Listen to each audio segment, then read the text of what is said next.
मैं अल्मोड़ा के जब यूथ से मिलता हूँ जो सुबह 4 बजे से दौड़ लगाना शुरू करते हैं, तो आज भी मैं बात कर रहा था कुछ युवाओं से, तो उन्होंने अग्निवीर को लेके, अग्निपथ स्कीम को लेके सवाल उठाया कि इसको रिकंसिडर करना चाहिए। अजय टम्टा का अपना खुद का क्या मानना है? क्या हमें एक स्ट्रिक्ट लैंड लॉ चाहिए या आपका कुछ अलग इस पे दृष्टिकोण है? और रात को नींद आते समय ये सोचते हैं आप यार कि हमारे खेत खाली हो रहे हैं, लोगों ने खेती छोड़ दी है, ये लोगों की निर्भरता खेती में थी, आज भी 70% से ज़्यादा पॉपुलेशन खेती पे निर्भर करती है। पलायन ये एज पर 2011 सेंसस ये रिपोर्ट है कि यहाँ पर नेगेटिव पॉपुलेशन ग्रोथ हो रहा है अल्मोड़ा और पौड़ी में। आप कह रहे हैं कांग्रेस के 70 साल बनाम अजय टम्टा के 10 साल। हाँ। बट पब्लिक को आप कन्विंस नहीं कर पाए, इसका मतलब ये मैसेज देखिए, पब्लिक को भी एक आदत पड़ गई है, पब्लिक को भी मालूम है। कभी महिला ऐसा तो नहीं टम्टा जी आई करा तुम चुनाव में ही दिखने छा नहीं, आते रही करा हमारा नहीं, लागू, ऐसा तो नहीं कह रही थी? ये भी एक कहीं ऐसा नहीं चुपके से आपको ये भी कह दिया हो? आज मेरे कम से कम प्राइवेट और अपने ये मिला करके करीब 350-400 टावर लग रहे हैं। बीएसएनएल के हमारे बीटीएस जो है वो 350-250 टावर हमारे लग गए हैं कई उसके बाद मैं यहाँ पर भी देख रहा हूँ जहाँ पर हम बैठे हैं कनेक्टिविटी का इशू है, बहुत बड़ा इशू। मेरा मोबाइल तो आया था, आपके सामने बात हुई थी, मैंने तो इसको एयर मोड में अगर मैं रखा है। आपको दिखाऊं मेरा एयरटेल काम नहीं कर रहा, जियो भी काम नहीं कर रहा। आप कन्विंस नहीं कर पा रहे कि ये जो कैलाश मानसरोवर की रोड का जो कॉन्सेप्ट है वो आपका था, आप नितिन गडकरी से मिले थे, आपने उनसे रिक्वेस्ट किया था, तब जाके इसका अप्रूवल मिल गया। जब आंकड़े देखता हूँ तो आप बहुत ज्यादा इन्वॉल्व नहीं रहते। इसका रीजन क्या है कि चाहे वो क्वेश्चन आर हो, चाहे वो 0 आर है, चाहे वो मेटा रूल अंडर 377 हो, इसका क्या कारण है? अजय टम्टा ये कह रहे हैं कि साहब ये जो एमपी लेड फंड है ये एक बड़ा सरदर्द है, इसे बंद कर देना चाहिए, इसकी कोई आवश्यकता नहीं। मैं ऐसा तो नहीं कह सकता क्योंकि एमपी लेड बंद करना चाहिए, इस पर कुछ ऐसा करना चाहिए कि इसकी जगह, क्योंकि एमपी के काम अलग होते हैं, ये फंड बांटना नहीं है एमपी का काम। एमपी का काम है अपनी कॉन्स्टिट्यूंसी के अंदर बड़े बड़े इंफ्रास्ट्रक्चर के लिए उसकी रूपरेखा तैयार करना। एमपी का काम नहीं है ये रास्ते खड़ंजे बनाना या दीवारें बनाना, ये काम नहीं है। एमपी का काम बड़ा इंफ्रास्ट्रक्चर है। नमस्कार, मैं हूं रमेश भट्ट, आप देख रहे हैं देवभूमि डायलॉग। उत्तराखंड की राजनीति में लोकसभा की सीटों की अगर बात की जाए, एक और महत्वपूर्ण लोकसभा संसदीय क्षेत्र है अल्मोड़ा पिथौरागढ़ संसदीय क्षेत्र। पहाड़ी इलाका होने के नाते चैलेंजेस ज्यादा है और यहां से बीजेपी के सांसद पद के प्रत्याशी हैं अजय टम्टा जी और तीसरी बार वो मैदान में हैं। जाहिर है उनसे हम जानने की कोशिश करेंगे उनके जो 10 साल का टेन्योर रहा वो कैसा रहा, आगे वो क्या सोचते हैं, कौन से ऐसे मुद्दे हैं वो जो जनता के बीच जा रहे हैं उन्हें लग रहे बड़े महत्वपूर्ण हैं, आने वाले समय में उनके लिए उनके पास क्या विजन है इस संसदीय क्षेत्र के लिए। इन सब पे बात करने के लिए मेरे साथ अजय टम्टा जी मौजूद है। बहुत धन्यवाद देवभूमि डायलॉग से बात करने के लिए। जब मैं देख रहा हूं कि फर्स्ट टाइम एमपी के टिकट भी कट जा रहे हैं, आपको क्या लगता है ऐसे कौन से कारण है कि आपने तीसरी बार सांसद प्रत्याशी के तौर पे टिकट सिक्योर किया है? क्या आपको लगता है आपके पास ऐसे वो कारण है जिनकी वजह से आप तीसरी बार जनता की अदालत में आए? रमेश जी, भाई साहब, आपको पहले तो मेरा नमस्कार है। आपके चैनल के माध्यम से जितने भी लोग मुझे देख रहे हैं मैं उनका भी बहुत धन्यवाद देना चाहता हूं। और मैं बहुत सौभाग्यशाली हूं जिस प्रकार से लगातार राजनीतिक सामाजिक जीवन में मैंने काम करने का निर्णय लिया था। और तब उत्तराखंड राज्य नहीं बना था, उत्तर प्रदेश में हम होते थे, और तब हम लोग उत्तराखंड राज्य के आंदोलन को लेकर के सक्रिय थे। उससे पहले राम जन्मभूमि को लेकर भी बहुत सारा सक्रिय थे। तो बस ध्यान में यही था कि उत्तराखंड राजनीति के अंदर जो हम सामाजिक क्षेत्र में काम करते हैं, तो उत्तर प्रदेश में मैं 96 में जिला पंचायत का सदस्य बना और फिर उपाध्यक्ष बना और फिर जिला पंचायत का अध्यक्ष बना। तो पहली बार ये पंचायतों के सीधे त्रिस्तरीय पंचायत चुनाव की व्यवस्था थी। तो मैं सौभाग्यवान था कि उस समय मुझे इन सब चीज़ों में पहली बार आने का अवसर मिला। आप क्षेत्र पंचायत सदस्य, जिला पंचायत सदस्य और पूरे देश भर की सबसे कम उम्र का जिला पंचायत अध्यक्ष रहा। अच्छा। और जनरल सीट से रहा, रिजर्व सीट से नहीं रहा। और अल्मोड़ा बागेश्वर तब एक ही जिला था। अच्छा। तो उस समय उत्तराखंड भी नहीं बना था और दोनों जिले एक थे। तो उस समय से लगातार मुझे पार्टी का कार्यकर्ता रहा हूँ, विद्यार्थी परिषद का कार्यकर्ता रहा, भारतीय जनता पार्टी में बहुत सारे कार्यों को किया। 2007 में राज्य मंत्री के रूप में और उसके बाद फिर कैबिनेट मंत्री के रूप में काम किया। 2009 में मैं लोकसभा चुनाव पहली बार लड़ा। 3000 वोटों से, बहुत क्लोज फाइट में आप बहुत कम वोटों से चुनाव का हमने हार का सामना करना पड़ा। हम्म, फिर 2012 में मैं दोबारा विधायक बना और चीफ व्हिप बना। फिर 2014 में आप दोबारा चुने गए, दूसरी बार सांसद बने, मुझे लोकसभा का टिकट दिया पार्टी ने, और फिर मैं केंद्र में मंत्री रहे। मंत्री रहा, प्रधानमंत्री जी के साथ काम करने का अवसर मिला। तो मैं सौभाग्यवान हूँ कि भारतीय जनता पार्टी ने मुझे चौथी बार लोकसभा क्षेत्र में आने का अवसर दिया है। और जिस प्रकार का वातावरण है, जिस प्रकार का कार्यकर्ताओं का प्यार आशीर्वाद है, आम जनमानस का भाव है, मुझे लगता है कि मैं लगातार क्षेत्र में घूम रहा हूँ। तो एक ऐतिहासिक बहुमत के साथ पार्टी ने जो निर्णय लिया मुझे जनता के बीच भेजने का, और नरेंद्र भाई मोदी जी का, राष्ट्रीय अध्यक्ष जी का, मुख्यमंत्री जी का, प्रदेश अध्यक्ष जी का, सबका धन्यवाद है। और मुझे लगता है कि हम इस सीट को एक ऐतिहासिक जीत के अनुसार हम जाएंगे। ओके, आप कह रहे हैं 2019 का जो वोट परसेंट था, जो विनिंग मार्जिन था, अजय टम्टा उस विनिंग मार्जिन को 2024 में क्रॉस करेंगे, उससे ज्यादा वोटों से आप जीतेंगे, आप कॉन्फिडेंट हैं? हाँ, हम 2019 में 96,000 वोटों से अपनी लोकसभा अल्मोड़ा संसदीय क्षेत्र को जीते, और 2014 में, और 2019 में हम 2,32,000 वोट से जीते हैं। और अभी ये आंकड़ा और बढ़ेगा, चूँकि मेरे वहाँ एक समस्या है कि बहुत सारे वोटर्स बाहर रहते हैं, तो इस हिसाब से मैं समझता हूँ कि मेरे संसदीय क्षेत्र में अभी वोटर कम है, तो इसलिए थोड़ा सा दिक्कत आएगी, मगर हम मार्जिन परसेंट से अच्छा जीतेंगे।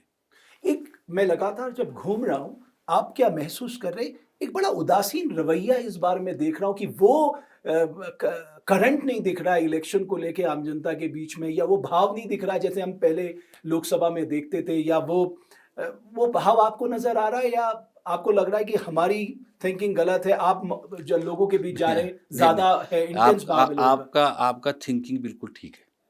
करंट बहुत है, मगर हमारी पार्टी में करंट है, दूसरी पार्टी में करंट नहीं है, इसलिए दिख नहीं रहा है, और एक तरफा ही चुनाव प्रचार चल रहा है। मैं पूरे लोकसभा के अंदर गया हूँ, मुझे कांग्रेस के कहीं कोई कार्यालय नहीं दिखे, कांग्रेस का कोई कार्यकर्ता नहीं दिखा। आज मुझे सिर्फ एक छोटे से स्थान में ही कुछ झंडे 4-5 दिखे। तो इसलिए हमारे पार्टी के कार्यकर्ताओं में बहुत करंट है, जनता में बहुत करंट है, मगर जो सामने विपक्ष है, कोई सामने दिख नहीं रहा है, इसलिए चुनाव का माहौल वैसा नहीं है, एक तरफा चुनाव का माहौल है। मतलब आप मान के चल रहे हैं आप जीत गए हैं, बस औपचारिकता रह गई? अब ऐसा है कि चुनाव तो चुनाव है, ओवर कॉन्फिडेंट होना ठीक नहीं है। हम अपना काम को पूरा कर रहे हैं। हमारे जो पार्टी की रीति नीति है, हमारे बूथ का मैनेजमेंट, हमारे सेक्टर की टीमें, हमारे मंडल की टीमें, जिले की टीमें, जो राष्ट्रीय स्तर से हमारी चुनाव लड़ाने की पद्धति है, उसमें हम लोग डोर टू डोर काम कर रहे हैं, रोज़ काम कर रहे हैं, और हम अपने काम को पीछे नहीं छोड़ेंगे। हमको ओवर कॉन्फिडेंट भी नहीं रहना है। अजय टम्टा जी, आपके ऊपर पहला चार्ज जो अपोजिशन का है वो ये है कि जो एमपी लेट फंड है वो क्यों नहीं खर्च कर पाते। इसका आप बेहतर जवाब दे सकते हैं कि जब जो एमपी लेट फंड होता है, विकास के बहुत सारे कार्य हो सकते हैं, वो क्यों नहीं खर्च हो पाता है, इसके पीछे क्या कारण है? पहली बात तो मैं आपको बताना चाहता हूँ कि जो एमएलए फंड और एमपी फंड में बहुत सारा अंतर है, और उसकी गाइडलाइंस अलग है, बिल्कुल। और उसकी गाइडलाइंस के अनुसार भारत सरकार की विशेष प्रकार की मॉनिटरिंग भी रहती है। और मैं सौभाग्यवान हूँ, पिछले बार आप ही के मीडिया के माध्यम से छपा था कि संसदीय क्षेत्र अल्मोड़ा नंबर 1 खर्च करने में रहा है, और इसलिए क्योंकि इसकी प्रक्रिया थोड़ी दूसरी है। अभी हमको ऑनलाइन सारा सिस्टम करना पड़ता है, हमको कहीं कोई ग्राम पंचायत है, तोक है, उसका नाम लिखना पड़ता है, फिर उसके बाद उसका अगर फंड रिलीज होता है तो पेमेंट करने की प्रक्रिया भी स्टेप बाय स्टेप है। 100% पैसा भारत सरकार से कभी भी किसी भी संसदीय क्षेत्र को जाने की प्रक्रिया नहीं है, और इसलिए जब जाने की प्रक्रिया नहीं है तो ऐसा नहीं है कि 5 करोड़ रुपए आया तो 5 करोड़ रुपए खर्च करोगे। पहले किस्त 2.5 करोड़ की आएगी। 2.5 करोड़ में जब तक 80% आपका खर्चा नहीं हो जाएगा, यानी कि आपका आप यूटिलाइजेशन नहीं देंगे, तो यूसीज नहीं आपका देंगे। उसका यूसीज नहीं देंगे, तो उसके अलावा आपको आप आफ्टर जो बैलेंस पैसा वो नहीं आएगा। ये समस्या रहती है, और आपको मालूम ही है कि हमारे पहाड़ी क्षेत्र के अंतर्गत या सभी जगह पर हमारे पास जो इंफ्रास्ट्रक्चर है, टेक्निकल स्टाफ है, जो एमबी करता है, जेई होता है, ये सारी चीज़ें, बहुत सारी कमियां हैं, और हमारा जो पैसा है वो बहुत कम रहता है। 5 करोड़ रुपए रहता है, 14 विधानसभाएं होती है, तो हम थोड़ा थोड़ा थोड़ा करके हर जगह जस्टिस रहे, सब विधानसभा में जाता रहे, हर एक साथ नहीं जा सकता। ये एक बड़ी समस्या नहीं है, मगर एमपी का ये काम भी नहीं है ज़्यादा। एक्चुअली मैं जो देखता हूँ कि इसको आपको लगता है ये फंड बंद कर हाँ देना ये चाहिए? फंड बंद कर एमपीलेट देना, हाँ बंद कर देना चाहिए। एमपीलेट बंद कर देना ये एक चाहिए। सरदर्द है। हाँ ये बड़ा सरदर्दी है आप क्योंकि कह रहे आप हैं, एमपी अजय टमटा ये कह रहे हैं कि साहब ये जो एमपी लेट फंड है ये एक बड़ा सरदर्द है, इसे बंद कर देना अब चाहिए, इसकी कोई आवश्यकता नहीं। मैं ऐसा तो नहीं कह सकता क्योंकि एमपी लेट बंद करना चाहिए, इस पर कुछ ऐसा करना चाहिए कि इसकी जगह, क्योंकि एमपी के काम अलग होते हैं, ये फंड बांटना नहीं है एमपी का काम। एमपी का काम है अपनी कॉन्स्टिट्यूंसी के अंदर बड़े बड़े इंफ्रास्ट्रक्चर के लिए उसकी रूपरेखा तैयार करना, और भारत के जब भी संसद चलती है तो संसद के अंदर जिस प्रकार के क्वेश्चंस आते हैं उस क्वेश्चंस के आधार पर अपने क्षेत्र के लिए भारत सरकार से मिलने वाली चीज़ों को रखना। अब मेरे को रेलवे प्रोजेक्ट चाहिए, अब मेरा 1 लाख रुपए का एमपी फंड के चक्कर में पेपर वाले, मीडिया वाले या जनता वाले ये नाराजगी व्यक्त करते हैं, और जो मेरा मेन काम है, एमपी का काम नहीं है ये रास्ते खड़ंजे बनाना या दीवारें बनाना, ये काम नहीं है। एमपी का काम बड़ा इंफ्रास्ट्रक्चर है इस देश के अंदर। अभी आप तक पब्लिक को समझा पाते हैं ये कि साहब बहुत मेरा काम खड़ंजा सड़क ये बनाना नहीं है, आप बड़े इंफ्रास्ट्रक्चर प्रोजेक्ट्स की हाँ, बात करें, उसके लिए मैं प्रयास उसको करूंगा। वो बताते हैं हम लोग, मगर सबको समझाना बहुत कठिन है। आजकल लोगों के दिमाग में एक तो सब जगह पर्वतीय क्षेत्र में सब लोग सोचते हैं कि कुछ लोकल लोगों को रोजगार मिल जाए, जो हमारे छोटे काम करने वाले हैं, तो उससे लोगों की रोजी चले। वो बात उनकी ठीक है, मगर उसके लिए हमारे पास ग्राम पंचायतें हैं, क्षेत्र पंचायतें हैं, जिला तो पंचायत। आपको ये आप ये कह रहे हैं डुप्लीकेसी का भी डर रहता है, मतलब सेम काम कोई और करा रहा है, वो एमपीलेट फंड अब में भी हो ऐसा रहा है, मेरे एमपीलेट में भी हो रहा है, नहीं, ऐसा मनरेगा में भी हो रहा है। एमपी लेट में ऐसा नहीं हो सकता। नहीं हो सकता। हाँ एमपी लेट की क्योंकि Strict हाँ monitoring है। उसमें जीआई टैग वगैरह है, वो उसको ऐसे नहीं कर सकते। एमपी लेट में ये काम नहीं हो सकता है, और एमपी इसी मैंने कहा बट वो सरदर्दी है, ये आप मान चुके हैं। एमपी का सरदर्दी क्या है कि सब लोगों के दिमाग में क्या रहता है कि पहाड़ों के अंदर भी, पूरे देश भर के अंदर भी होता होगा कि आदमी अपना नीचे का निहित स्वार्थ देखता है, और उसके दिमाग में नहीं रहता। उसके दिमाग में है कि यार एनएच की रोड डबल होनी चाहिए, ऑल वेदर रोड बनना चाहिए, रेलवे आना चाहिए, मेडिकल कॉलेज बनना चाहिए, मेडिकल, उसके दिमाग में ये रहता है कि नहीं यार उससे तो बन ही रहा है, मेरे को क्या लाभ, मुझे को क्या है। ठीक है। तो ये स्वार्थों के बीच आपने में एक बड़ा इंपॉर्टेंट पॉइंट कहा अजय जी कि पार्लियामेंटेरियन यानी सांसद का काम ये है कि उसका पार्टिसिपेशन पार्लियामेंट में क्या है, वो किस तरह के सवाल उठाता है, जीरो आवर में उसकी क्या उपस्थिति है, मेट अंडर रूल 377 में वो कितने ओजस्वी और तेजस्वी तरीके से अपने कॉन्स्टिट्यूंसी को रिप्रेजेंट करता। बट मैं जब आंकड़े देखता हूं तो आप बहुत ज्यादा इन्वॉल्व नहीं रहते। इसका रीजन क्या है कि चाहे वो क्वेश्चन आर हो, चाहे वो जीरो आर है, चाहे वो मेटा रूल अंडर 377 हो, इसका क्या कारण है? नहीं आपने कहा, मगर हर एक आदमी आप रियलिटी बताइए प्लीज। आपको मैं बताता हूँ कि पहले जब मैं 2014 में मैं एमपी बना, तो मैं 2-2.5 साल बाद मंत्री बना। तो 2-2.5 साल में जो मेरे क्वेश्चन है वो 2019 तक, मतलब 14 से 19 तक के मेरे, तब तो आंसर देने वाले बन गए थे। नहीं, तो 2019 तक के सबसे ज्यादा क्वेश्चन पूछने वाला मैं था, क्योंकि मैं प्लेन एमपी था।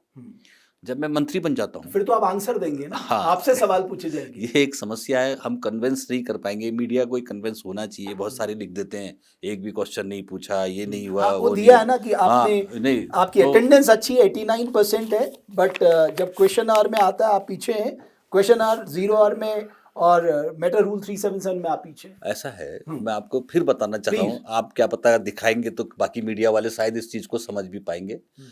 मैंने आपको बताया जैसे मैं 2.5 साल एमपी रहा शुरू में, तो मेरे बराबर क्वेश्चन किसी ने नहीं पूछे। उत्तराखंड का मैं पहला क्वेश्चन पूछने वाला हूँ जिसने सबसे ज्यादा स्टार्ट क्वेश्चन पूछे हैं। एक तो स्टार्ट क्वेश्चन, अनस्टार्ट, तो मेरे स्टार्ट क्वेश्चन बहुत हैं। और जब मैं 2.5 साल बाद में मंत्री बना तो मैं क्वेश्चन का आंसर देने वाला था, तब मेरे सबसे ज्यादा आंसर दिए राज्यसभा में मेरे विभाग से संबंधित। अब मेरे विभाग का क्वेश्चन भी तो लगना चाहिए, मैं दूसरे के डिपार्टमेंट का क्वेश्चन नहीं दूंगा। तो मैंने राज्यसभा में भी और लोकसभा दोनों में क्वेश्चंस के आंसर दिए। एक दिन में मैंने 4 क्वेश्चनों के आंसर भी दिए, तो यानी कि 2 अनुपूरक भी पूछे तो 12 क्वेश्चनों के आंसर देना, तो यानी कि लगते ही 10 क्वेश्चन है 1 घंटे में। बिल्कुल। तो इसलिए तो आप कह रहे हैं स्टार्ट क्वेश्चन क्योंकि 7-8 ही लगते हैं, 1 घंटा का क्वेश्चन आर होता है, उसमें कभी नाम आता है कभी नहीं आता, तो वो भी एक मुश्किल है। हाँ, ऐसा है कि क्वेश्चन हर एमपी लगाता है, मगर क्वेश्चन जो होता है वो लॉटरी सिस्टम से निकाले जाते हैं। और जब लॉटरी सिस्टम होता है तो उसमें 20 ही क्वेश्चन लिए जाते हैं। अब 20 क्वेश्चन में भी जब क्वेश्चन ओवर चलता है तो 5-7 क्वेश्चन पर ही जवाब तलब होता है, बाकी क्वेश्चन छूट जाते हैं। बहुत अगर स्पीड से स्पीकर साहब ने उठा दिए तो तब कभी मेरे को लगता नहीं, कई बार सप्लीमेंट्री 4-5 भी पूछने को मिल तो जाते हैं। वो कभी नहीं होता है, ये तो ठीक नहीं है। अब रहा मैं 2019 के बाद मेरे बहुत सारे क्वेश्चंस, मैं फिर भी क्योंकि मैं एक ऐसी जगह पे पहुंच गया था, तो क्वेश्चन लगाने के पहले भी हम कई मंत्रियों से कई अपने सब्जेक्ट को लेकर के मिलते हैं। और एक तरफ मैं मेरे को ऑलरेडी चीज़ें मिल रही है, जब मैं किसी मंत्री के पास जा रहा हूँ और ऑलरेडी वो उसको मुझे दे रही है योजना को। अब मेरे को ऑल वेदर रोड चाहिए, तो 2007 में मैंने आदरणीय नितिन गडकरी जी को बोला कि भाई ऑल वेदर रोड आप बद्रीनाथ जी, केदारनाथ जी, गंगोत्री जी, यमुनोत्री जी ले जा रहे हैं, मैं बहुत खुश हूँ। मैं मंत्री था उस समय, तो मैंने उनसे बोला कि एक ऑल वेदर रोड और चाहिए हमें। तो वो कहने लगे कि यार अजय भाई, मैंने कहा एक स्थान हमारे यहाँ बहुत पवित्र स्थान और है। कहने लगे कि आपके यहाँ तो हर पहाड़ की चोटी में एक पवित्र स्थान होता है, देवभूमि है आपकी। मैंने कहा नहीं, मेरे को कैलाश मानसरोवर को रोड चाहिए। तो नितिन गडकरी जी तुरंत बोले, यार आपने नाम भी ऐसा लिया है कि मैं मना नहीं कर सकता हूँ। जैसे 4 धाम है, वैसे ही महत्व का धाम भगवान शिव का धाम कैलाश मानसरोवर, तो उसी टाइम और उन्होंने वो रोड स्ट्रैटेजिकली इम्पोर्टेंस भी है इम्पोर्टेंट है, तो वो स्वीकृत हो गई। अब लोगों का आज तो भी आप कन्विंस नहीं कर पा रहे कि ये जो कैलाश मानसरोवर की रोड का जो कॉन्सेप्ट है वो आपका था, आप नितिन गडकरी से मिले थे, आपने उनसे रिक्वेस्ट किया था, तब जाके इसका अप्रूवल मिल गया। तो अब हमको फायदा मिल गया ना। लोग आज भी सोचते हैं कि ये 4 धाम है, नहीं 4 धाम नहीं है, 5वें धाम के लिए भी रोड है। 5वां धाम आदि कैलाश के लिए, जिसको माननीय प्रधानमंत्री जी परसों गए थे जोलिंगकोंग, उस रोड के साथ भी तो है जुड़ा कहीं हुआ। ऐसा तो नहीं कि जब आपको मिल रहा है, जो आपको स्वीकृति मिल रही, तो आप सवाल पूछ के क्यों मंत्री वो हाँ, नाराज करें, ये भाव तो नहीं थी ये तत्काल ऐसा में? रहता है कि अगर मुझे क्वेश्चन करने के पहले, मैं अभी सभी के लिए कहता हूँ, चाहे विधायक है, सांसद है, क्योंकि अगर आपको क्वेश्चन करना है, किस लिए करना है? अपनी क्षेत्र की समस्या के बट समाधान वो के। तो आपका राइट है, नहीं, मेरा आपको तो पूरी ताकत से सवाल पूछने चाहिए, अपने मैटर उठाने चाहिए, जिसको बुरा नहीं लगता नहीं लगे। नहीं, राइट की और उसकी बात नहीं है। बात इस बात की है कि अगर मेरे को मेरे क्षेत्र के अंदर कोई समस्या और उसके लिए मुझे क्वेश्चन लगाना है, तो मैं क्वेश्चन लगाने से पहले, जब मैं रूलिंग में हूँ, जी, खासतौर पर रूलिंग के आदमी को इस बात का ध्यान रखना बिल्कुल। चाहिए कि भाई उसकी सरकार है, उसके मंत्री हैं, तो जिस क्वेश्चन को वो लगाना चाह रहे हैं, तो अगर उनके वो लिए एम्बैरेसिंग सिचुएशन ना क्रिएट नहीं करें। नहीं, एम्बेरसिंग नहीं, आप जाके मंत्री जी से बात करो कि भाई मुझे ये क्वेश्चन, तो मैं क्वेश्चन आप क्यों बोलोगे? आप बोलोगे कि मेरे क्षेत्र की समस्या है। अब उन्होंने कहा, अजय भाई ये तो अभी तो आपका तो मैंने कर ही रहा हूँ, आप चिंता क्यों कर रहे हो? ये तो मुझे दे दो, ये तो मेरे पास प्रॉपर बजट है, आप मुझे भेजो, इसका एस्टिमेट बनाकर अपने स्टेट से पास करा के भेजो। अब मुझे सीएसआर का पैसा चाहिए था।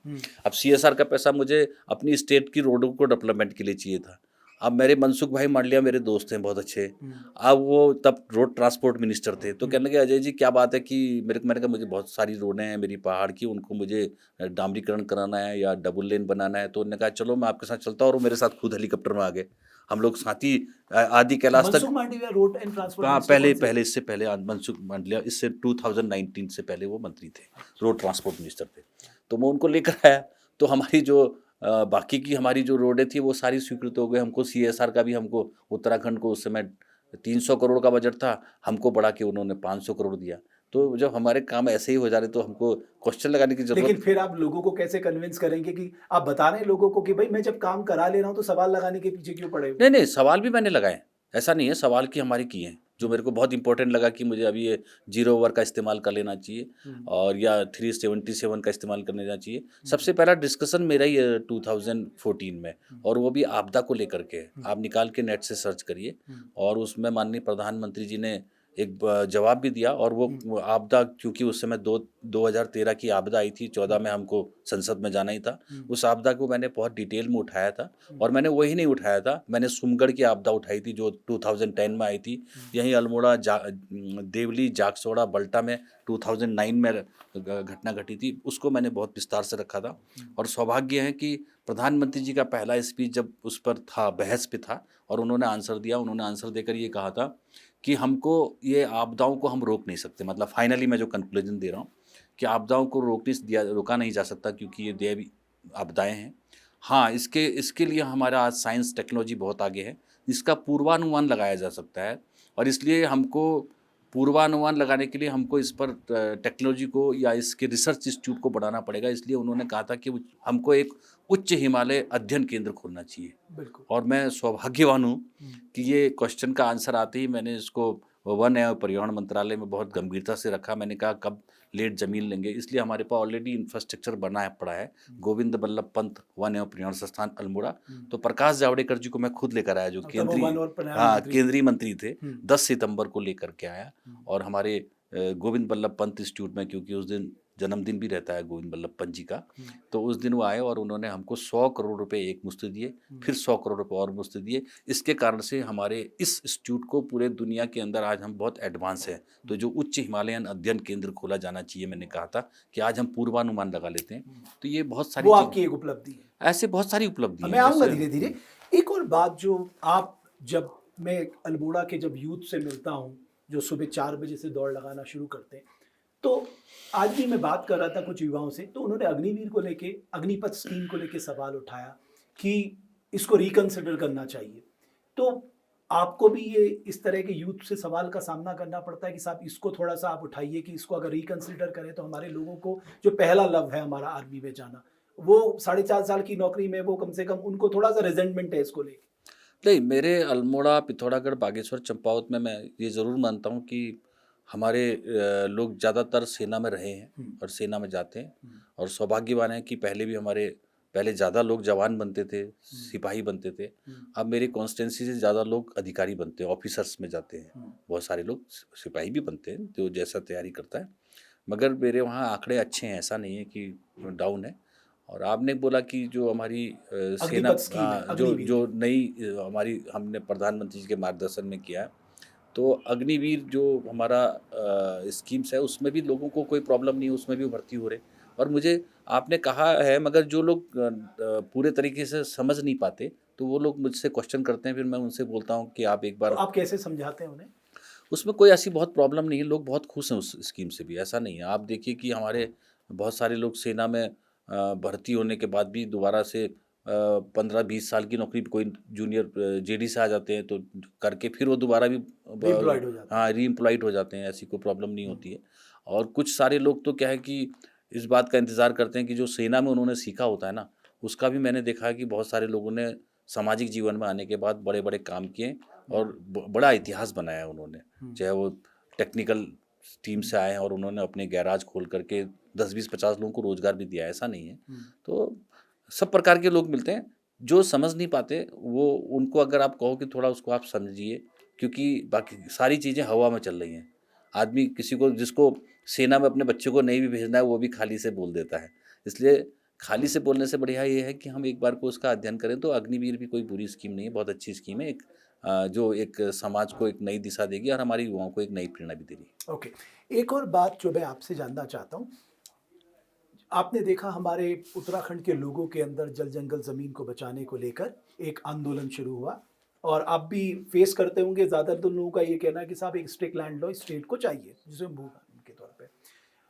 अजय टम्टा का अपना खुद का क्या मानना है? क्या हमें एक स्ट्रिक्ट लैंड लॉ चाहिए, या आपका कुछ अलग इस पे दृष्टिकोण है? देखिए, आपने जिस प्रकार से बोला कि जल जंगल जमीन के लिए, उत्तराखंड में हमेशा अवेयरनेस रही है। आज भी, क्योंकि हमारे जो जंगल हैं, ज़मीनें, उस पर आधारित हमारा परिवार चलते थे, क्योंकि जंगल से लकड़ी लाना है, जंगल से घास लाना है। जंगल हमारे एक प्रकार के परिवार को संचालन करने के लिए एक माध्यम होते थे, और अभी भी बहुत सारी जगह माध्यम है, ऐसा नहीं है। और जो ज़मीन की बात है, जो हमारे फॉरेस्ट लैंड है या हमारी जो नाप लैंड है, उस पर भी हमारे, अब जहाँ तक हम इस बात को कहते हैं कि ये सारी चीज़ें, आपने देखा कि इसमें बहुत बड़ा एक आंदोलन हुआ, चिपको आंदोलन हुआ, जिस टाइम आपके ध्यान में भी गौरा होगा। देवी गौरा जी। देवी, इसको सब लोग जानते हैं। हम्म, मैं बड़ा उसका वो रहा कि भाई, वास्तव में आज हमारे कुछ, जहाँ हम आप जंगल की बात करते हो तो हम एक बार को ये भी सोचते हैं कि आज इन्हीं लीसे के पेड़ से, चीड़ के पेड़ से हमारे फॉरेस्ट डिपार्टमेंट को बहुत सारा रॉ मटेरियल मिलता है, चाहे वो गिलो के रूप में या डिसा, जिसको हम डिसा बोलते हैं। ये लोग अपना डिपार्टमेंट चलाते हैं, इससे भी रेवेन्यू मिलता है, बहुत सारे लोगों को रोजगार भी मिलता है, ऐसा बात नहीं है। एक पेड़ अपने जीवन में 15 से 20 हज़ार रुपये देता है, मगर उसकी लकड़ी भी हमारे काम आ जाती है, क्योंकि वो भी हमको कहीं ना कहीं, अगर हम गांव में सरपंच के माध्यम से अप्लाई करते हैं तो अपने घर बनाने के लिए भी उस आधारित ज़मीन से ही है, मैंने कहा जैसे जंगल ज़मीन से। और हाँ, थोड़ा हमारे को एक प्रॉब्लम्स है कि इससे सबसे बड़ी चीज़ें हमारी जल जंगल ज़मीन में सबसे बड़ी समस्या है जो फायर सीजन होता है, आग जब लगती है। आग लगने के कारण से हमारे बहुत सारा नुकसान होता है। उससे क्या है कि आम जनजीवन में भी असर पड़ता है, बिल्कुल। क्योंकि जंगल जलते हैं, बहुत सारे जानवर जलते होंगे, और ख़ास तौर पर हमारे यहाँ लेपर्ड बहुत सारा है, वो गाँव की तरह अंदर आता है, तो बहुत सारे लोगों की जानें भी जाती हैं। तो ये एक समस्या ये है आग के फायर सीजन के टाइम में। इसके लिए हमको कुछ नई पहल करनी चाहिए और इसके पाइन नीडल का मैं इस पर R&D कर रहा हूँ। खुद का मेरा अपना एक R&D है इसका। मैं पिछले 15 साल से काम कर रहा हूँ इसमें। क्या निकला उस R&D में? मैंने तो फाइबर साइंस पे काम किया उस पर, मेरा एक पेटेंट भी है। तो बट हम उस पर काम कर रहे हैं। उस पर थोड़ा सा हमको एक समस्या आती है कि पाइन नीडल को कलेक्ट करना। पाइन नीडल को कलेक्ट करने के लिए फॉरेस्ट एरिया में जाना पड़ता है, जिससे कि बड़ी समस्या है। और उसके बाद उसको ट्रांसपोर्ट करना, अगर एक जगह से आप दूसरी जगह उसको ट्रांसपोर्ट करके ले जाएंगे तो एक ट्रक में 3-4 ही कुंटल वो आ पाता है और इसलिए ट्रांसपोर्टेशन बहुत महंगा स्पेस ज़्यादा ले लेता है, वेट कम होता है। ट्रांसपोर्टेशन बहुत महंगा पड़ता है। तो इसका हमको ग्रामीण स्तर में, पंचायत स्तर पे हमको एक छोटी मशीन बनानी पड़ेगी जो उसको कटिंग करे और छोटा नीडल बनाए। उसके बाद हम उसका बहुत अच्छा यूज़ कर सकते हैं और यहाँ के लोगों को बहुत बड़ा रोजगार मिल तो सकता है। फिर रुका कहाँ पर ये मामला? अब चूंकि मेरे पास बिल्कुल टाइम नहीं है और क्योंकि मैं पॉलिटिक्स में हूँ और मैं शायद है इस 1-1.5 साल के अंदर इस काम को कर ये दूंगा। होगा। हाँ, ये कुछ करेंगे। लेकिन आपने मगर अभी ये हमारा काम पूरे उत्तराखंड राज्य में काम करना इतना संभव नहीं है। अगर हमारा 2-3 पायलट, मैंने एक मशीनें लगवाई हैं, एक अपने जान पहचान वाले से हमने यहाँ कराया काम। मतलब एक मॉडल आप मॉडल कर रहे हैं 1-1.5 साल में हम मॉडल करेंगे। उसके बाद इसको हम गवर्नमेंट के माध्यम से इसको पूरे सरकार में लाएंगे। बीच में आपने देखा होगा कि बहुत सारे लोगों ने पाइन नीडल पर गैसीफायर का सिस्टम लगे थे। बिल्कुल। तो द्वाराहाट में मैंने गैसीफायर देखा होगा, तो वो भी सक्सेसफुल नहीं हो पाया। उससे बिजली बनती थी गैसीफायर से, वो सक्सेस नहीं होगा। सिर्फ इसका एक ही मॉडल सक्सेस होगा, वो है पाइन नीडल के पैलेट्स बनाना। और उसके लिए पैलेट्स की जो फायर तो है, आप इस स्टेट गवर्नमेंट को कन्विंस नहीं कर पा रहे? साहब ये मेरा R&D है, मैंने इसमें इतना काम किया है, आप इसको इनिशिएट करिए, इसको एक्सपेडाइट नहीं, करिए। उसको जब तक भट्ट साहब हम उसको लाइन अप नहीं करेंगे ना पूरे तरीके से, हमको जंगल से कलेक्ट करना है, फिर ट्रांसपोर्ट करना है, फिर किसी इंडस्ट्री में ले जाके उसके पैलेट बनने हैं। तो ये एक सस्ता मॉडल जब तक तैयार नहीं होगा, एक लोगों को मतलब आर्थिक रूप से लेकिन कब तैयार होगा? ये मेरा इस साल 1.5 साल में हम करेंगे इसको। फिर हम जैसे ही करेंगे तब हम गवर्नमेंट को देंगे कि ये इसका एक तरीका है, एक सिस्टम। तो आपका तो चीफ मिनिस्टर अच्छा नहीं, सब अच्छे आप बता सकते नहीं, हैं, आपने उनसे हाँ, आपने मेरी उनसे डिस्कस किया हाँ, मेरी कि साहब मेरा ये मॉडल है, इस पे हमें काम करना है, नहीं, इससे रोजगार भी मिलेगा, पैसा भी आएगा। हाँ, हमारी सारी इकोनॉमी को बढ़ावा मिलेगा। हमारी सारी महिला समूह को बहुत अच्छा रोजगार मिलेगा। आप ये मानते हैं? मैं मानता हूँ। बस उसका क्या है कि मुझे जो मैं चाह रहा हूँ कि पायलट प्रोजेक्ट ये कितना इकोनॉमी है, क्योंकि इसको हमको जब तक आप एक इकोनॉमिक मॉडल की तरफ देख रहे हैं कि इकोनॉमिक मॉडल हो, फायदा हो। एक और बात, लेकिन सर आपने मुझे पूरा घुमाया, लेकिन आपने ये नहीं बताया कि आप भू कानून के पक्षधर है या नहीं है। देखिए, भू कानून को आप किस मॉडल में देखते हैं, क्योंकि 2007 में हमने एक उत्तराखंड के जो नाप जमीन है उस पर एक कानून बनाया है। बिल्कुल। और उसमें जनरल खंडूरी जी की कैबिनेट में मैं भी था और इस बात को मैंने ही रखा था। अच्छा। कि भाई मेरे उत्तराखंड के अंदर, क्योंकि बहुत सारी ज़मीनें, मगर मेरी कॉन्स्टिट्यूंसी उस समय मैं एक विधायक था, तो मैं देखता था कि मेरे कौसानी मेरा पूरा बिक गया है, बाहर के लोगों ने ले लिया है, तो ये तो बेचारे भूमिहीन हो जाएंगे। मचखाली मेरी कॉन्स्टिट्यूंसी में था, तो मैं देखता था कि मचखाली में बड़े बड़े होटल दिख रहे हैं, मगर हमारा जो ये इम्पोर्टेंट लैंड है ये इस पर कुछ काम नहीं कर पा रहा है जो स्थानीय लोग हैं, क्योंकि इसका पैसा नहीं है। और तो ये एक समस्या थी। तो हमने उस समय कहा कि भाई ये जो बाहर के लोग जो भी आ रहे हैं हम मना नहीं करेंगे, मगर 250 वर्ग मीटर ज़मीन इनको इससे ज़्यादा नहीं खरीदेंगे।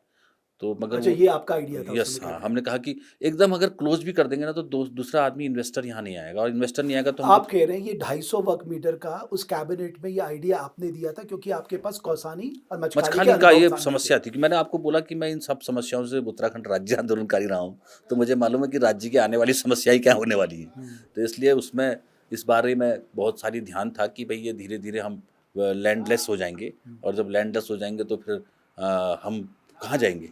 बिल्कुल सही बात। कहाँ जाएंगे? अच्छा, आप ऐसा सोचते हैं? हाँ, ये चिंता है। ये चिंता है। तो फिर रास्ता क्या है? अब रास्ता यही है कि हमको, अब जिस प्रकार से गवर्नमेंट हम लोग काम कर रहे हैं, हम जो गवर्नमेंट की लैंड्स हैं उसको टारगेट करके उन्हीं को इंडस्ट्री को दें। जो नाप ज़मीनें हैं उसको हम बिल्कुल रोकें। मैं तो बहुत इस पर कड़क भी हूँ, और चूंकि मैं एक समस्या से और जूझ रहा हूँ कि जो हमारे SC ST की लैंड है वो एकदम बिल्कुल, उसको बिल्कुल भी बिकने की मान्यता नहीं देनी चाहिए। वो बहुत कम ज़मीन के हकदार है, बहुत तेजी से बिक रही है, आपको मालूम? हाँ, वो बहुत तेज़ी से बिक कम रेटों में बिक रही है। हाँ, कम रेटों में बिक रही। तो ये एक आने वाली बड़ी समस्या होगी। जब आदमी लैंडलेस हो जाएगा तो फिर तो दिक्कत आएगी। और इसीलिए तो एजिटेशन भी है। हम लीज फॉर्मेट पे क्यों नहीं हाँ, चले लीज जाते? फॉर्मेट पे देना चाहिए। ये इसीलिए हमने वीर चंद्र सिंह गढ़वाली में स्कीम किया है कि आपके पास कि आप अगर इन्वेस्टमेंट लाइए लेकिन लीज फॉर्मेट में दीजिए। नहीं, हमने ये होम स्टे में और वीर चंद्र सिंह गढ़वाली जिसमें आप होम स्टे और ये बना रहे हैं, उसमें हमने कहा है कि भाई जिस जो होम स्टे बनाना चाहता है वो बना ले, मगर जरूरी नहीं उसके नाम पे जमीन हो, उसके ओनरशिप ऑनरशिप, वो उसको लीज पे ले ले। असली व्यक्ति के पास होनी चाहिए, हाँ, ओनरशिप ऑनरशिप नहीं जानी चाहिए। आपका ये कहना है। हम्म। सर एक और मुद्दा जो मैं, जाहिर है आप, क्योंकि आपने कहा उत्तराखंड आंदोलन से आप जुड़े, तो आप जब पूरा घूम रहे हैं तो आपको लगता है, मतलब रात को नींद आते समय ये सोचते हैं आप यार कि हमारे खेत खाली हो रहे हैं, लोगों ने खेती छोड़ दी है, ये लोगों की निर्भरता खेती में थी, आज भी 70% से ज़्यादा पॉपुलेशन खेती पे निर्भर करती है। पलायन, ये एज पर 2011 सेंसस ये रिपोर्ट है कि यहाँ पर नेगेटिव पॉपुलेशन ग्रोथ हो रहा है अल्मोड़ा और पौड़ी में। तो ये आपके लिए चिंता का विषय रहता है कि यार इसका क्या सोल्यूशन निकालें? मैं एक चीज़ देखिए, मैं एक सांसद के साथ साथ एक आम आदमी भी हूँ। एक मैं भी एक दिमाग में कि मैं भी एक निवासी हूँ यहाँ का। तो मेरे को ये आप पहले एक उत्तराखंडी हैं, हाँ, आप कह रहे हैं। पहले मैं ये मेरे दिमाग में है कि ये बात भी मैंने देखी। मैं एक तो शिल्पकार समाज से हूँ, मैं कॉपर स्मिथ हूँ। मैं अल्मोड़ा की ताम्र कारीगरी की बात बताना चाहता हूँ कि जो हमारे पास जितने पहले लोग काम करते थे, कारीगर थे, जिनका रोजगार था, वो काम कम हुआ है, उसको मशीनों ने लिया है। टेक्निकल तरीके से वो मशीनों में गया है, तो ये इनसे ये औजार छिन गए हैं। अब जब इनसे औजार छिन गए तो ये कुछ दूसरा काम करेंगे तो उस लायक काम यहाँ मिलेगा नहीं, तो इसलिए वो बाहर पलायन कर गए। वो कहीं ना कहीं कुछ ना कुछ दूसरे कारोबार में चले गए, क्योंकि माल बिक नहीं रहा। भाई मशीन का बना माल तो सस्ता जाएगा ना, हाथ का बना महंगा जाएगा, हैंडीक्राफ्ट में मेहनत लगेगी। ऐसी क्या है कि 2-3 चीज़ें और आई हैं कि भाई जो पत्थर की कारीगरी है उसमें कम हुआ है, लोग पत्थर का काम महंगा है तो पत्थर के कारीगर नहीं करते, तो ईंट का काम बाहर के आदमी करके करते हैं यहाँ। लकड़ी का काम भी मशीनों ने ले लिया, जो पुराना हमारा बसूले को आपने देखा होगा, बसूले से लोग काम करते थे, वो बसूले की कारीगरी खत्म हो गई। तो इसलिए क्या है कि हम टेक्निकल तरीके से अपग्रेड नहीं कर पाए, मगर ये पहली बार नरेंद्र भाई मोदी जी के मार्गदर्शन में समय के साथ हम अपने को नहीं चला पाए, मगर प्रधानमंत्री जी के मार्गदर्शन में प्रधानमंत्री जी ने विशेष फोकस किया है, और इसीलिए उसने स्किल, अब तो जीआई टैग मिल गया, जीआई टैग मिल गया, और इसीलिए उन्होंने स्किल को इसमें मजबूत बनाया, और स्किल के साथ साथ ही उन्होंने इस पर फंडिंग, मतलब गवर्नमेंट ने हमारी विश्वकर्मा योजना इसीलिए चली है, स्किल योजना बहुत चली है, फिर ट्रेनिंग प्रोग्राम्स हुए हैं। अभी हमारे लोहाघाट में बहुत सारा काम लोहे पर बहुत अपग्रेड हम लोगों ने किया। तो यहाँ की जो स्थानीय शिल्पकलाएँ थी वो कहीं ना कहीं हमारे को पलायन का इस पर असर रहा है। और दूसरी बात यह है कि आपने बोला कि जंगल, हमारे खेत खाली हो गए। देखिए, हर आदमी को अपना वर्किंग स्टाइल, वो मैंने इसलिए बोला ना, मैं एक इंसान हूँ, हर आदमी चाहता है कि यार वो दूसरी जगह जाके अच्छा काम कर रहा है, ये कर रहा है, तो वो भी सोचता है मैं तो दिन भर खेत में बैल से खेती करूँगा या करूँगा। उसको भी थोड़ा अपना जीवन को आप चेंज एक फैक्टर मान लें कि देखा देखी लोग पलायन करने लग गए। देखा देखी लोग पलायन कर रहे हैं। बट हमारे तो पलायन आयोग की रिपोर्ट कहती है because lack of employment, lack of education facilities, lack of health facilities, ये बड़े कारण बताए गए हैं। नहीं, ये देखिए, हर आदमी, क्योंकि आज गांव में एक पलायन करा, फिर 2 पलायन करे, ऐसे धीरे धीरे गांव में पलायन करे। आज भी जहां गांव में रोड नहीं होती है तो उसके लिए एक बड़ी मुसीबत हो सकती है कि उसके बुजुर्ग की अचानक तबीयत खराब हो जाए, तो उसको ले जाने की भी, रोड में ले जाने के लिए लोग चाहिए ना। तो वो लोग नहीं है, तो उसके दिमाग में आता है कि क्यों नहीं यार, मैं भी रोड के आसपास घर बना लूँ या किराए पे ले लूँ। तो कुछ लंबा पलायन हुआ है, कुछ थोड़ा पलायन हुआ है। तो इसलिए कुछ गांव से रोड तक पलायन हुआ है, कुछ रोड से कस्बे तक हुआ है, कुछ कस्बे से शहर की तरफ हुआ है, कुछ शहर से बड़े शहरों की तरफ हुआ है। ठीक बात है। तो एक पलायन ये है। दूसरा पलायन ये है कि जो हमारे वेल एजुकेशन, देखो पहले मैं देखता था कि जब हम पढ़ते थे तो कोई बच्चा अगर ब्लॉक से भी इंजीनियर के लिए निकल गया, आईआईटी और एमएनआर होते थे उस समय, तो बड़ी तारीफ होती थी कि एक बच्चा इंजीनियर निकल गया, लोग टीचर बोलते थे, डॉक्टर बन गया तो फिर तो बहुत ही बड़ी बात हो गई। तो आज तो हर गांव में कई इंजीनियर हैं, कई डॉक्टर भी काफ़ी होने लगे हैं। तो इंजीनियर, अब जिसने अब भाई आईटी में काम किया, उसको यहाँ तो काम मिलना है नहीं, उसको तो नोएडा, गुड़गांव या बेंगलुरु कहीं भी जाना है, बड़े शहर में जाना है। तो इसको हम मान सकते हैं कि ये पलायन का कारण उसकी एजुकेशन भी है, उसको जाना ही पड़ेगा ना, मजबूरी है, उसको तो मिलेगा ही। तो आपको नहीं लगता ये हमारा फेलियर है, खासकर पॉलिटिकल सिस्टम का फेलियर है? नहीं, इसको इसको क्यों नहीं यहाँ पर नहीं, उसको स्ट्रॉन्ग बनाने के लिए आप जैसे अब आप कहोगे कि आईटी हब बनाना चाहिए, मेरा विजन सोच है मैं भी चाहता हूँ कि भाई उत्तराखंड के अंदर एक बड़ा आईटी हब बनना चाहिए और मेरी कॉन्स्टिट्यूंसी बनना चाहिए। हम एयर कनेक्टिंग है पिथौरागढ़ में, हम क्योंकि हमारे को 1 घंटे में पिथौरागढ़ से हम देश दुनिया, हम दिल्ली जाते हैं तो दिल्ली से कहीं दुनिया। आपने आइडेंटिफाई यस किया यस कोई यस, एरिया? इस तरफ को मैं बहुत ध्यान दे रहा हूँ। मेडी टूरिज्म में हम जाना चाहते हैं। मैं मेडी टूरिज्म को भी अपना कहीं ना कहीं हब बनाना चाहता हूँ। मैं इंटरनेशनल हाई अल्टीट्यूड स्टेडियम की तरफ भी ध्यान जा रहा है, क्योंकि जो हमारे खिलाड़ी विदेश जाते हैं, बाहर जाते हैं, पैसा खर्च करते हैं, क्यों नहीं अपने देश के अंदर हाई अल्टीट्यूड में हम स्टेडियम बनाएं। हमारे पास बहुत सारी संभावनाएं हैं साहब, हम ऐसे नहीं हैं। बट लोग कहेंगे इतने इनोवेटिव आइडिया अजय टम्टा जी के हैं तो 10 साल में कुछ इंप्लीमेंट कर देते। इतने नहीं, इनोवेटिव आइडिया, एक आईटी हब का एक छोटा सा मॉडल अगर पिथौरागढ़ में खड़ा हो जाए, जो आपने एक लेटेस्ट कहा कि हाई अल्टीट्यूड स्टेडियम हम बनाते हैं, हमारे पास बहुत मैंने मेडिकल टूरिज्म आप आपने कहा आप बहुत बड़ी संभावना आप है इस यहाँ पर प्रदेश में। जहाँ जहाँ पर आप यहाँ बैठे हैं, मैंने इसी के लिए आज दीना पानी एक जगह है यहाँ, बहुत अच्छा। सुंदर जगह है। हाँ। क्योंकि हमको हाई अल्टीट्यूड स्टेडियम बनाने के लिए भी हमको एक चीज़ का ध्यान रखना पड़ेगा कि हमारे पास वहाँ इतने रहने की जगह होनी चाहिए। अब खिलाड़ी आएंगे, बहुत सारे लोग आएंगे। ये वाला इलाका मेरा बहुत सारा डेवलपमेंट हो गया। और ये खास तौर पर आपको मालूम है कि कसार देवी अपने आप में एक बहुत बिल्कुल महत्व का स्थान वर्ल्ड है। रेनाउड वो जगह है साहब। पूरा स्वामी पूरे विवेकानंद आए थे यहाँ पर, स्वामी कौन नहीं विवेकानंद जानता। जी आए थे और वर्ल्ड के लोग यहाँ आते हैं। और ये एक मैग्नेटिक मैग्नेटिक वर्ल्ड में 3 ही जगह हैं, 3 ही जगह है, जिसमें उसमें से एक ये ये भी जगह। एक जगह बिल्कुल है। बिल्कुल। तो जब मैं अब यहाँ देखता हूँ तो मेरे यही एक स्टेडियम था, यहाँ के लोकल्स ने बनाया था धीरे धीरे करके। उसमें एक फायर स्टेशन भी था, अब उसको भी हमने दूसरी जगह उसकी जगह करी है। उसके गवर्नमेंट ने ऑलरेडी वहाँ पर कुछ चीज़ें अलॉट की थी, तो उनको खाली कराया। उसके लिए अभी हमारे मुख्यमंत्री जी से हमने कुछ पैसा भी मंजूर कराया है। हम धीरे धीरे एक दिशा को जाएंगे ना, एकदम कोई चीज़ भी आप जादू की छड़ी नहीं है, आप कहेंगे अजय डॉक्टर ने ऐसा करा क्यों नहीं। तो हर चीज़ का करने का एक सिस्टम। पब्लिक कहेगी ना, रोड ये व्यक्ति के पास आइडिया तो बहुत अच्छे, इंप्लीमेंट नहीं कर देखिए, पाया। आप बताओगे, मैंने अब बताया आपको कि भाई ऑल वेदर रोड मुझे तो मिल नहीं सकती थी, अगर ऑल वेदर रोड मुझे मिल गई तो एकदम कोई चीज़ आ रही है तो वो तो मिल रही है। अब मैं अगर कहूँ कि भाई मेरे को इस जगह में रोड ले जा, आज भी रोड के लिए भी आपको थोड़ा आपको क्योंकि फॉरेस्ट क्लियरेंस कराना है, गांव वालों को मनाना है कि भाई आपकी नाप जमीन जाएगी, उनकी नाप एक एक एक, एक ये सिस्टम है, उस सिस्टम की दिशा में हम चल चुके हैं। अब मैं कह रहा हूँ भाई मैं मेडी टूरिज्म में आगे ले जाना चाहता हूँ, तो मेडी टूरिज्म का पहला स्टेप तो मैंने कर दिया ना आज। अल्मोड़ा में मेडिकल कॉलेज करने के बाद पिथौरागढ़ में 400 कुछ करोड़ रुपए का मेडिकल कॉलेज ले आया हूँ। मेडिकल कॉलेज के बिना आप मेडी टूरिज्म कैसे करेंगे? तो आज मेरा पिथौरागढ़ का मेडी टूरिज्म का काम, मेडिकल कॉलेज का काम प्रारंभ हो गया। तो एकदम जादू की छड़ी नहीं होगी साहब, वो एक धीरे धीरे आएगा। अब मैं रोपवे का विजन रखता था, अब मेरे को पिछले बार रोपवे हमको पूर्णागिरी के गुरु गोरखनाथ जी के लिए शुरुआत करने के लिए माननीय मुख्यमंत्री जी ने नितिन जी को बात करी थी, तो हमारा हो गया। मैंने भी उस पर उस दिशा में काम ऐसा। देखिए, अब हम रेलवे नेटवर्क की बात करता था, अब रेलवे नेटवर्क के लिए मैं कहूँ कि कब से हम सोच रहे हैं बागेश्वर तक हमारी हाँ, लाइन। अब मैं रेलवे नेटवर्क को भाई मैंने कहा भाई मतलब मेरा पहला क्वेश्चन है वो रेलवे नेटवर्क का वहाँ देश में जाकर के। उससे पहले जब मैंने क्वेश्चन लगाया तो अब विपक्ष के लोग कह भी देते हैं कभी कभी कि आपने कहा ना बहुत पहले से था, होने को तो 1912 में अंग्रेजों ने भी सर्वे कर दी थी। अब जब मेरा पहला क्वेश्चन था तो उस क्वेश्चन का आंसर भी मेरा उसमें आया था। मैंने 27/7/2015 को ये क्वेश्चन लगाया था। तो जब सारा हिसाब आपने रखा, हाँ बिल्कुल हाँ बना मैंने के। लगाया था, संसद में सवाल उठाया था। इस पर मुझे रेल मंत्री ने जवाब दिया कि ये रेल लाइन की स्वीकृति नहीं है। 2015 में 2015 में 15 में हाँ साहब। अब विपक्ष कहता है कि हम कर रहे हैं, कहाँ से कर रहे हैं जब कुछ काम तुमने स्टार्ट ही नहीं करा। उसके बाद मैंने उस पर काम करना शुरू किया और उसके बाद हमने पहला काम किया कि मुझे बागेश्वर को रेल तब लाऊंगा जब टनकपुर तक रेल ठीक होगी। ठीक बात है। अब टनकपुर तक जो रेल थी वो छोटी लाइन थी, उस पर आप बड़ी लाइन, उसको बड़ी लाइन तो करो। तो बड़ी लाइन करने के लिए मैंने भोजीपुरा पीलीभीत टनकपुर जो है ये 102 किलोमीटर की रोड को मैंने 46 करोड़ रुपए दिए दिलवाई मतलब रेलवे मिनिस्ट्री से, प्रधानमंत्री से। तो आज हमारी डबल लेन आ गई।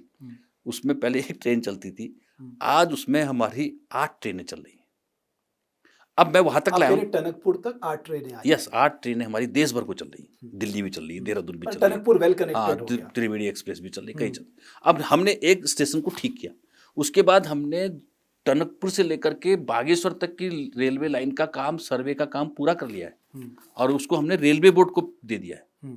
और मुझे लगता है कि मेरे अगले 5 साल में, आपके पास बैठा हूँ मैं, कि अगले 5 साल के अंदर हम उसके फर्स्ट फेज का काम चालू करेंगे।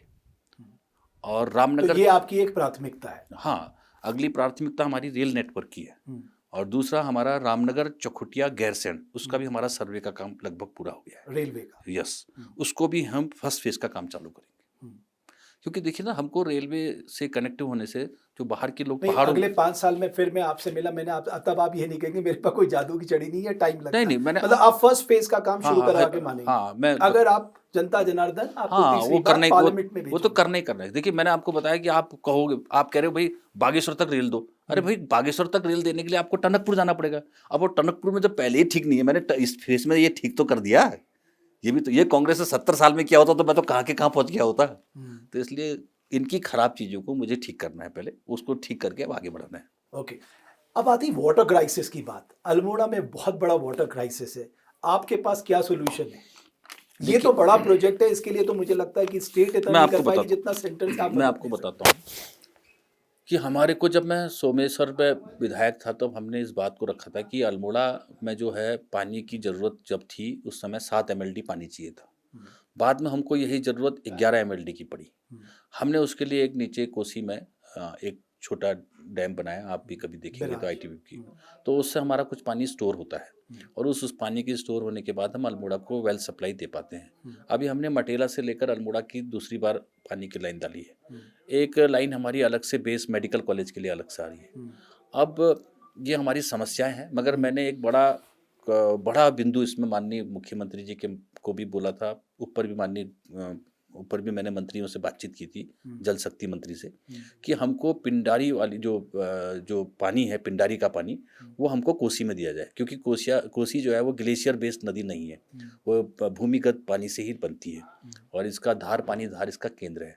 तो इसलिए हमने कहा था कि इसमें हम इसको स्टेप बाय स्टेप लाएंगे तो गरुड़ गंगा को भी हम पानी दे पाएंगे। बागेश्वर की प्रॉब्लम, जो गरुड़ की बेल्ट की पानी से समस्या, वो भी समाधान होगी और इसी पानी को हम कोसी में भी देंगे और इसी पानी को हम रामगंगा चौखुटिया वाली में भी देंगे।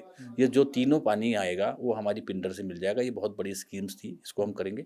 नीति आयोग के सामने ये विषय रखा गया है और इस पर एक काम होगा।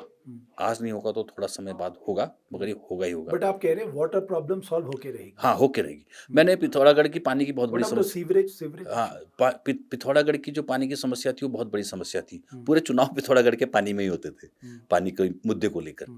तो मैं इसमें जल मंत्रालय में सदस्य था, उसकी स्टैंडिंग कमेटी में।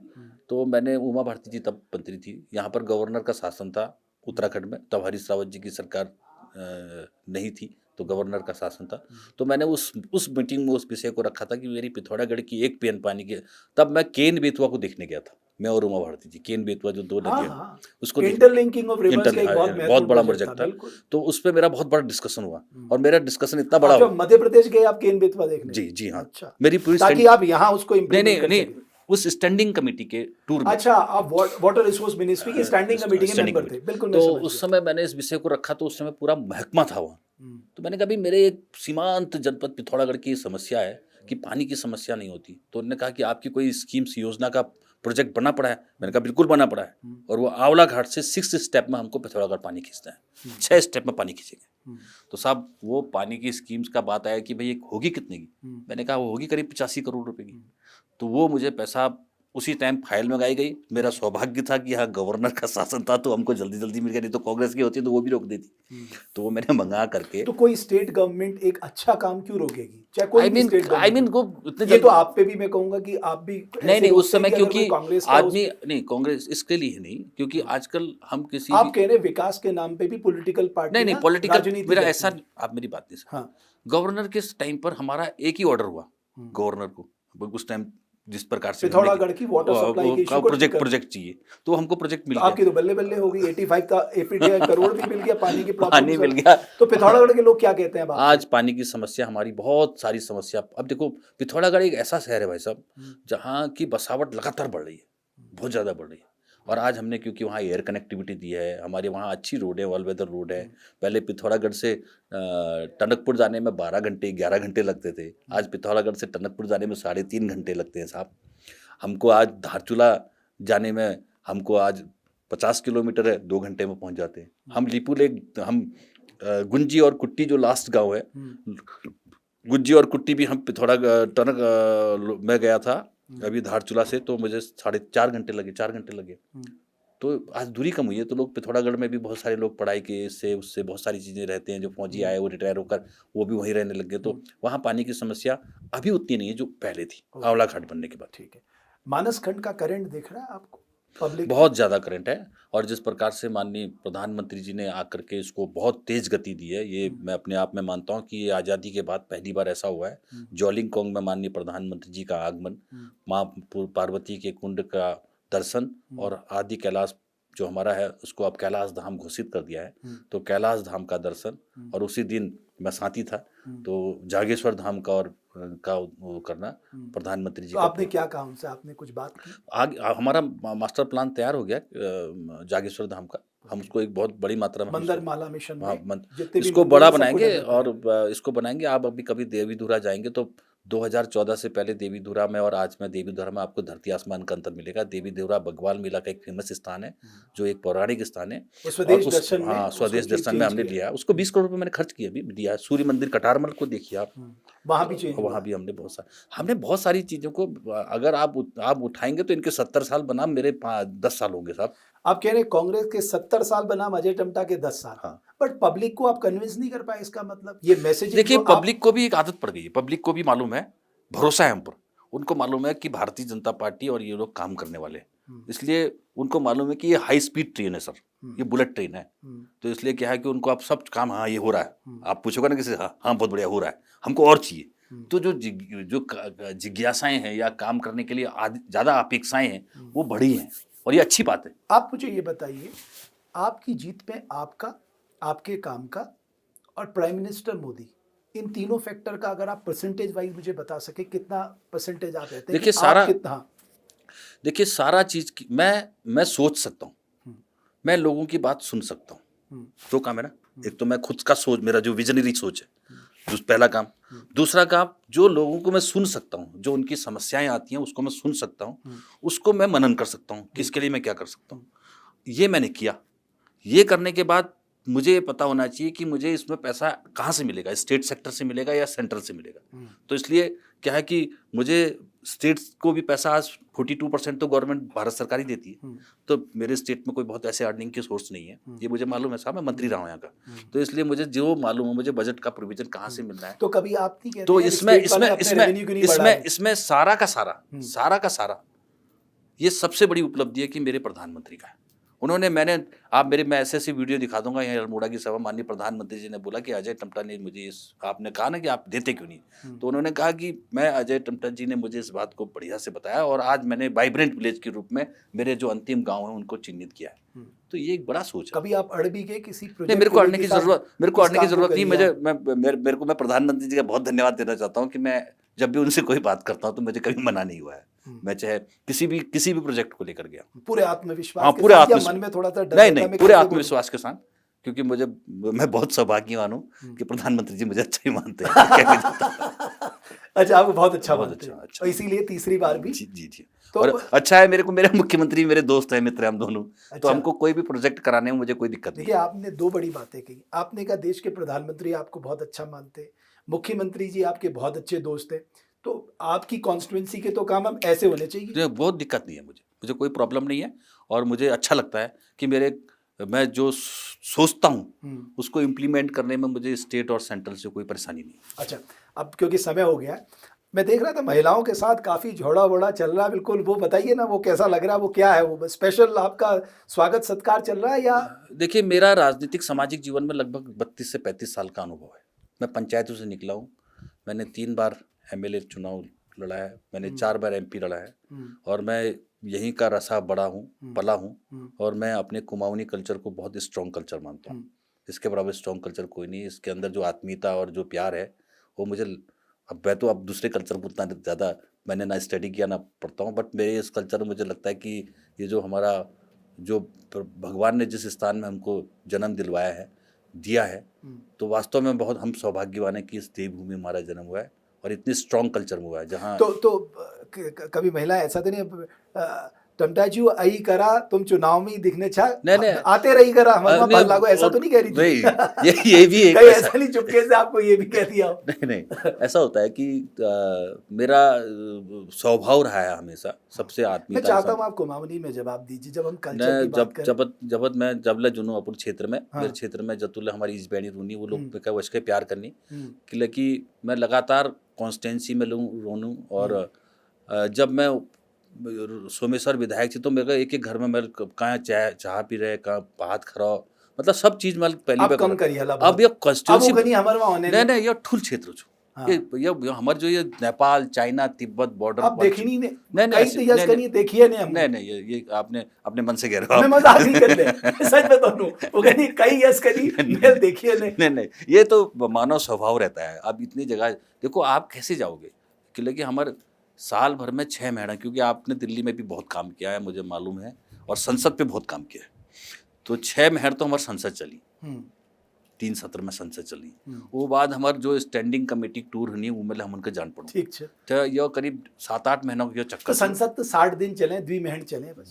दीदी महन कभी 3 पीस में चले ना तो 2 महीने का अपन अगर अपन बजट सेशन जिला मुश्किल है यक मंथ, नहीं, वो अगर आप discussion हम- शीतकालीन सत्र देखा अगर सब मुश्किल है तुम- 20-25 दिन, अगर तुम सब जोड़ छा हाँ। फिर ला तुम्हारे के नाम को नहीं 5-6-7 मतलब 60-70 एवरेज हो छह सालों। 6 महीने पूरी लगनी आप जोड़ लिया, अगर स्टैंडिंग हाँ, कमेटी के सब जोड़ लिया 6 महीने या लगे। कहीं हंसते ना दिल्ली जाते भल लग गया। नहीं 6 महीने मेरे घर यहीं मेरी तो 6 महीने में फिर कॉन्स्टिट्यूंसी बहुत फैली छू। मैदान वाले तो बहुत आराम हूँ मैदान कॉन्स्टिट्यूंसी में, मगर पहाड़ कॉन्स्टिट्यूंसी बहुत ठुलनी, और कहाँ सल्ट रहो, कहाँ दौरहाट रहो, कहाँ राड़खेत रहो, कहाँ अल्मोड़ भय, सोमेश्वर भय, जाक्सर भय, लोहा घाट भय, और कपकोट भय, चंपावत भय, धारचूल भय, धारचूला। आप ये कह रहे हो मेरा कॉन्स्टिट्यूंसी में जाने के लिए अब मैंने गाड़ी दी है, ये कांग्रेस वालों ने तो 70 साल में वो भी नहीं किया। नहीं तो बेचारा जो धारचूला से बिल्लम वहाँ जाता था, गुंजी और कुट्टी जाता था, उसको 6 दिन लगते थे, आज जो है 4 घंटे में पहुँच रहा है। अब आने वाले अभी 4 महीने का इंतजार करिए। जब मैं 10th में पढ़ता था तब मैंने ट्रैकिंग किया है, मसूरी मुंशियारी से बिलम का ट्रैक किया, एशिया का सबसे बड़ा ग्लेशियर ट्रैक किया। तो उस दिन उसमें मैं 7 दिन मुझे जाने में लगे और 6 दिन उतरने में लगे, 13 दिन का मेरा बिलम तक जाने का था। आज उसमें मैं रिलकोट गया, बुरफू गया, बलजू गया, बिलम गया, तो उसका मुझे आज भी याद है एक एक सीन, कितनी मुश्किल से किया हमने। अब आप 4 महीने का इंतजार कीजिए, आप मुंशियारी से बिलम तक एशिया के सबसे बड़े ग्लेशियर में बाई रोड जाएंगे। ये काम किया हमने, तो ये काम का परिणाम है कि आज ये जो फैली हुई क्षेत्र थे उसको समेटने का काम, डिस्टेंस को कम करने का। आप भी अल्मोड़ा देख रहे हो, पहले 4.5-5 घंटे में आते थे, आज हम 2.5 घंटे में आप अभी भी रास्ते बहुत खराब है, अभी तो कई जगह पैचेस बहुत खराब है। अभी तो वर्किंग चल रहा है, उस पर काम चल रहा है, निर्माणाधीन है, अभी तो पूरा किया ही नहीं है ना। अभी तो आपने देखा हो कोसी वो जो पुल भी क्वारा वाला है वो अभी नया बना है, उसकी बाकी की रोड बन रही है। अब मेरा अगला स्टेप यही है कि जितनी भी स्टेट सेक्टर की और जो हमारी रोडें हैं, चाहे रामनगर से भतरौज खान भिकियासैन वाली ये रोड है, इसको भी हम कराएंगे, आदि बद्री तक इसको डबल कराएंगे। जितनी भी रोडें हैं इसको डबल कराएंगे। अभी ताकुला वाली रोड को भी हम डबल कर रहे हैं, यहाँ से लेकर एनटीडी से ताकुला बागेश्वर होते हुए हम इसको उडियारी बैंड तक डबल कर रहे हैं। मैं एक रोड और हमारी भारतमाला में आ रही है, उसका काम हमारा जल्दी चलने वाला है, वो हम ग्वालदम से गरुड़, बागेश्वर, सामा, मुंशियारी, मदकोट, जौलजीबी तक लाएंगे। तो आप तो इसका आगे आने वाला परिदर्शन आपको बड़ा अलग लगेगा, बहुत चेंज लगेगा। मतलब बहुत बड़ा ट्रांसफॉर्मेशन आप करने जा रहे हैं। जी बिल्कुल करेंगे। चलिए, मुझे बड़ा अच्छा लगा आपसे बात करके, आपका बहुत धन्यवाद। जाते जाते मुझे ये बताइए, सबसे ज़्यादा वोट कौन करेगा आपको? यूथ करेगा, महिलाएं करेंगी, बुजुर्ग करेंगे, कौन करेंगे आपको? किस पे? मेरे को सारे लोग सब वोट करने वाले हैं, और मुझे लगता है कि आप अपना उस दिन रिजल्ट देखना 4 जून को, तो आपको लगेगा कि ये तो पूरे के बूथ एकदम, क्योंकि प्रधानमंत्री जी के जो काम हमारे वहाँ हुए सब जानते हैं। ये इंटेलेक्चुअल शहर है, पढ़े लिखे लोग हैं यहाँ के, और ये लोग जानते हैं कि तो फिर कांग्रेस आपके अपोजिशन कहते हैं कि प्रधानमंत्री जी को हटा दो, फिर तो हम चुनाव जीत जाएंगे। कौन? जो आपके अपोजिशन के लोग। नहीं, अपोजिशन क्या कहेगा इस पर, क्या कहना, क्योंकि इनको 70 साल तो इन्हीं की सुनते रहे सारे लोग तो इन्हीं का देखते रहे। जब इनका ज़मीन में कुछ उतरा ही नहीं, तभी तो आज देखो आप अंतिम पायदान में जो बेचारा आज तक वंचित समाज रहा, जो बेचारा एक छोटी छोटी समस्याओं से जूझता रहा, उस समस्या का समाधान किसी ने किया तो देश के प्रधानमंत्री ने किया। तो इसलिए क्या है कि आप अलग कर दो, कैसे अलग कर देंगे? प्रधानमंत्री जी तो इतना इम्पोर्टेंट सी के साथ हमारे उत्तराखंड को देख रहे हैं, पूरे देश को देख रहे हैं, तो प्रधानमंत्री जी को कैसे, प्रधानमंत्री जी के बिना तो कुछ भी संभव नहीं है। जीत संभव नहीं है आपके? तो प्रधानमंत्री जी के बिना तो उत्तराखंड में जो विकास हुआ है वो प्रधानमंत्री जी के मार्गदर्शन में ही हुआ है। हर एक घर तक योजना गई है, हर एक व्यक्ति तक योजना गई है। तो इसलिए क्या है कि हमने जितने भी काम करे, देखो ना, हर चीज़ का एक सोचना होता है, विजन। मैंने आपको बोला ना, मैं आपको पहले भी बोला था कि एक तो पब्लिक डिमांड होती है, एक विजनरी सोच होता है। ना कांग्रेस के 70 साल में ना उन्होंने पूरे पब्लिक की डिमांड को एक छुआ, ना उनकी कोई सोच थी। तो इसलिए हमारी जो ये दोनों चीज़ों की कामयाबी है उसके पीछे राज यही है कि उसमें हमने 70 साल में कुछ नहीं हुआ, जो आपके 10 साल 10 उसमें सब कुछ। हाँ, अगर कांग्रेस बता दे हमने ये किया तो क्यों नहीं आप आमने सामने डिबेट करते? बिल्कुल तैयार है। आप चैलेंज करते प्रदीप टम्टा को, मैं आइए प्रदीप जी देखिए मेरे साथ डिबेट करिए। मैं मैं आपको चैलेंज करता हूं, मैंने 10 साल में क्या काम किए मैं आपको बताता हूं, मैं आप बताइए। मैं आपसे अभी भी कह रहा हूँ, मैं कहना चाहता हूँ, मैं वैसे क्योंकि अभी डिबेट का वैसे अब क्योंकि चुनाव का समय आ गया है, उनको खुद ही दिख रहा है और इसलिए वो डिबेट के लिए तैयार भी नहीं होंगे। अगर वो हो गए तो कोई बात नहीं, आइए। आप मैं तो कह रहा हूँ वो जमीन में कोई एक बात बता दे कि हमने ये किया। आज जो है कि सबसे बड़ी जो है वो मोबाइल नेटवर्किंग की है। हमारे पास कई स्टेशंस ऐसे थे कि हम जहाँ पर मोबाइल के कारण से हमारे फौजी भाई हैं, बाहर बच्चे काम करते हैं, माँ बाप बड़ी चिंतित रहते थे, आज का ज़माना है, तो वो लोग मेरे को बार बार बोलते थे कि यार मोबाइल की। आज मेरे कम से कम प्राइवेट और अपने ये मिला करके करीब 350-400 टावर लग रहे हैं। BSNL के हमारे BTS जो है वो 350-250 टावर हमारे लग गए हैं कई उसके बाद मैं यहाँ पर भी देख रहा हूँ जहाँ पर हम बैठे हैं, कनेक्टिविटी का इशू है, बहुत बड़ा इशू। मेरा मोबाइल तो आया था, आपके सामने बात हुई थी, मैंने तो इसको एयर मोड पर अगर रखा मैं है। आपको दिखाऊं मेरा एयरटेल काम नहीं कर रहा, जियो भी काम नहीं कर रहा। ऐसा नहीं है। आप आप कौन सा ये हम इस्तेमाल इसमें नहीं, आप कौन सा इस्तेमाल करते हैं? मेरे पास तो BSNL भी और जियो भी। BSNL तो हाँ, BSNL आपके पास होगा। हाँ, तो आपका मोबाइल कनेक्टिविटी पे ध्यान है, इंफ्रास्ट्रक्चर, रोड सारा चीज मेरे पास, हर कनेक्टिविटी। देखो हमने एयर कनेक्टिविटी किया है भाई, वर्षों से हमारा नैनी सैनी बना हुआ था, उसको DGCAR की क्लियरेंस कराना, एयरपोर्ट अथॉरिटी ऑफ इंडिया की क्लियरेंस कराना। आज वहाँ हमारा 19 सीटर ATR चल रहा है। आने वाले टाइम में हम उसमें ATR 42 भी चलाने हैं। हम दिल्ली की सेवा चलाएंगे और देहरादून की भी चलाएंगे और देश के अन्य क्षेत्र को भी चलाएंगे। हम अगले समय में हम बहुत सारा चीज़ को डेवलपमेंट, मैं आपको बोल रहा हूँ कि बहुत बदल रहा है उत्तराखंड में। मेरा ये लोकसभा आप देखिए, मुझे तो आपकी बातों से लग रहा है कुछ बड़ा करने जा बहुत अच्छा रहेगा। बहुत चलिए, बहुत धन्यवाद अजय जी। आपने देखा अजय टम्टा जी के साथ देवभूमि डायलॉग का ये साक्षात्कार। बहरहाल देखना ये होगा जनता जनार्दन क्या फैसला करती है, लेकिन उनका कहना है कि कुछ बड़े प्रोजेक्ट्स को इस कॉन्स्टिट्यूएंसी में वो उतारने का मन बना चुके हैं। बहुत बहुत धन्यवाद हमारे खास इंटरव्यू को देखने के लिए।